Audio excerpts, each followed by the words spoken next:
அனைவருக்கும் வணக்கம். இப்போ நான் வந்து ஒரு பிடிஎஃப் ஃபைல் ஒன்று காமிக்கிறேன். ஸோ இந்த பிடிஎஃப் ஃபைலில் பார்த்தீங்கன்னா நீங்கள் ஜஸ்ட்டு இந்த இதுவை மட்டும் நீங்கள் ஃபில் பண்ண போகிறீங்க இந்த ஃபார்மாட்டில்.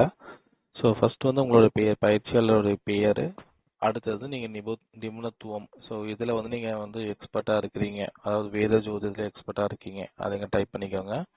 அடுத்தது ஜோதிட அனுபவம் 5 வருடம், பாடம் பெயர் வேத ஜோதிடம் ஆரம்பம் முதல் நிபுணர் வரை அப்படின்னு சொல்லிட்டு ஒரு டைட்டில், நீங்கள் கொடுக்குற டைட்டில் தான் இது. அப்புறம் அடிப்படையில் நீங்கள் என்னெல்லாம் கவர் பண்ண போகிறீங்க அதை ஒரு லிஸ்ட் அவுட் மாதிரி பண்ணுங்கள். இப்போ இங்கே கொடுக்குறது எல்லாமே ஒரு எக்ஸாம்பிள் தான், நான் சும்மா 3 போட்டிருக்கேன். இப்போ நீங்கள் வந்து 15 கொடுக்குறீங்களோ 20 கொடுக்குறீங்களோ இவ்வளோ நாள் நீங்கள் கொடுக்கலாம், டைப் பண்ணிட்டு போயிட்டே இருக்கலாம் கீழே கீழே. அதேமாதிரி அடிப்படையில் கவர் ஆகக்கூடியது, அப்புறம் உயர்நிலையில் கவர் ஆகக்கூடியது, அதுக்கப்புறம் அடிப்படை நேரம் எவ்வளோ நேரம் ஆகும், 20 மணி நேரம், உயர்நிலை 25 மணி நேரம், அடிப்படை வகுப்புகள் 10 வகுப்புகள், உயர்நிலை வகுப்புகள் 12 வகுப்புகள், அடுத்து அடிப்படை காலம் 5 வாரம், உயர்நிலை காலம் 6 வாரம்.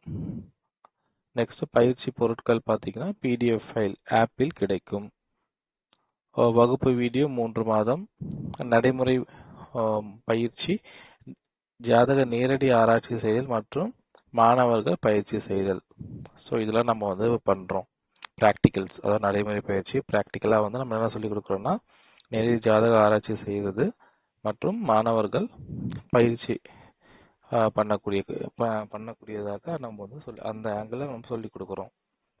நெக்ஸ்ட் பயிற்சி கட்டணம் அடிப்படைக்கு வந்து 5000 ரூபாய், பாட கட்டணம் வந்து உயர்நிலைக்கு வந்து 6000 ரூபாய். கட்டாயமாக ஒவ்வொருவருக்கும் தனிப்பட்ட முறையில் ஜாதகம் கணித்தல். ஆம், அதாவது ஒருத்தரும் வந்து எண்ட் ஆஃப் த கிளாஸஸ், இந்த அடிப்படை உயர்நிலை முடித்த பிறகு அவங்களுக்கு என்ன பண்ணணும்னா லாஸ்ட் ஸ்டேஜில் கண்டிப்பாக அவங்க வந்து ஒரு மினிமம் ஒரு 10 ஜாதகத்தாவது அவங்களா வந்து ப்ரிடிக்ஷன் கொடுக்கணும். ஸோ இதை வந்து நம்ம இண்டிவிஜுவலாக அனலைஸ் பண்ணணும்.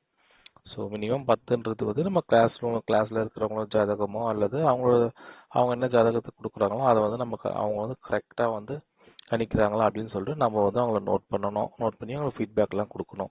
ஸோ இது மேனிட்டரியாக இருக்கணும். ஸோ அவங்க கிளாஸை முடித்து அவங்க போகும்பொழுது அவங்களால வந்து ஒரு ஜாதகத்தை வந்து ஹேண்டில் பண்ணுற அளவுக்கு நம்ம வந்து உருவாக்கி விடணும்.